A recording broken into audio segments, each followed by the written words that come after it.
si on ne veut pas tomber dans l'erreur du mouvement national. نشوف فرنسا من بعد نزار هذا يروح للسيستم ومن بعد نزار ومن بعد الزرد كرا وشوف كيفاش هاد الزرد داين خاطر تاس حضرت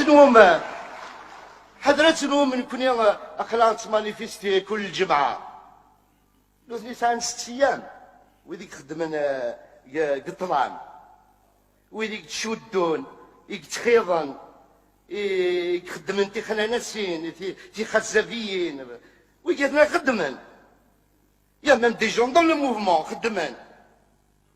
C'est pour ça qu'il faut parler des... Il faut qu'on débatte des contours de l'Algérie de demain.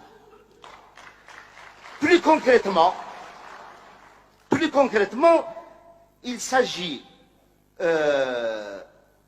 de traduire les exigences du mouvement populaire en pacte historique.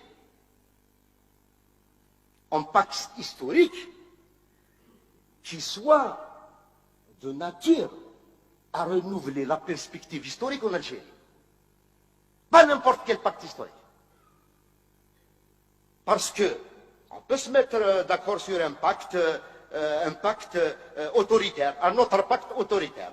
C'est-à-dire tu sors d'une dictature pour aller dans une autre. Il faut que ce soit un pacte qui renouvelle la perspective historique en Algérie, c'est-à-dire un pacte qui puisse mettre le pays sur la voie du progrès et de l'émancipation. Bien sûr, dans un second temps, ce pacte doit être traduit par des réformes profondes. Les réformes, bien sûr, on doit fixer des priorités, c'est tout à fait normal.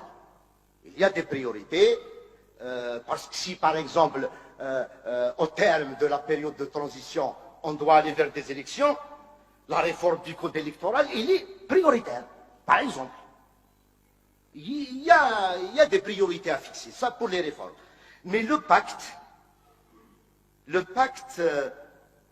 il faut aborder tôt, maintenant.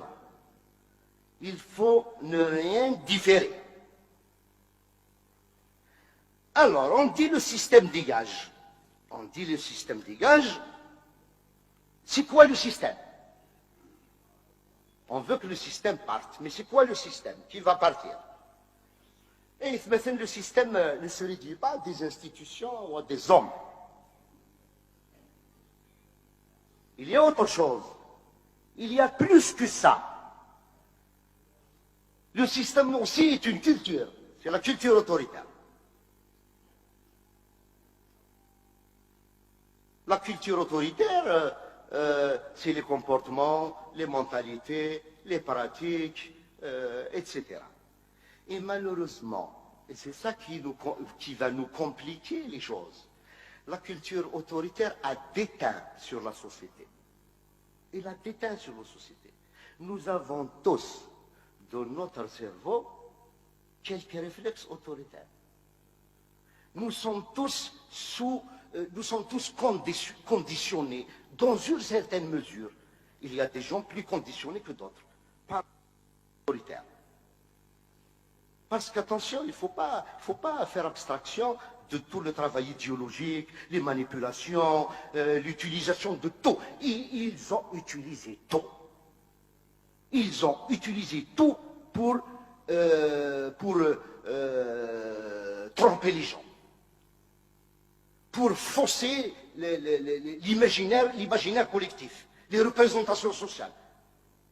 Il y a des gens qui croient maintenant, en ce moment, qui croient que Gaïd Salah nous a sauvés. Il y a des gens qui le pensent.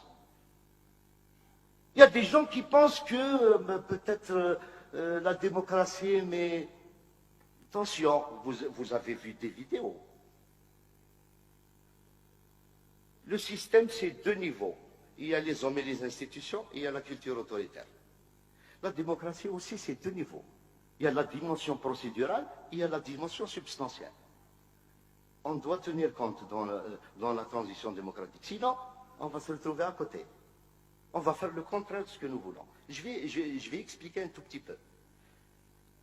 Quand on regarde la dimension procédurale de la démocratie, en gros, c'est les élections, le droit de manifester, c'est les procédures de la démocratie. Et la dimension substantielle, ce sont les valeurs démocratiques. Si tu n'acceptes pas l'autre, si tu n'acceptes pas la différence, si tu es contre l'égalité, si tu es contre la justice, tu ne peux pas être démocrate. Et quand on privilégie la dimension procédurale au détriment de la dimension substantielle, c'est là où la démocratie se retourne contre elle-même. Réduite à sa dimension procédurale, elle se retourne contre elle-même. C'est ce qui s'est passé, en 91, en Algérie. Octobre, on avant le multipartisme, les élections. C'est ça la dimension procédurale. Il faut donc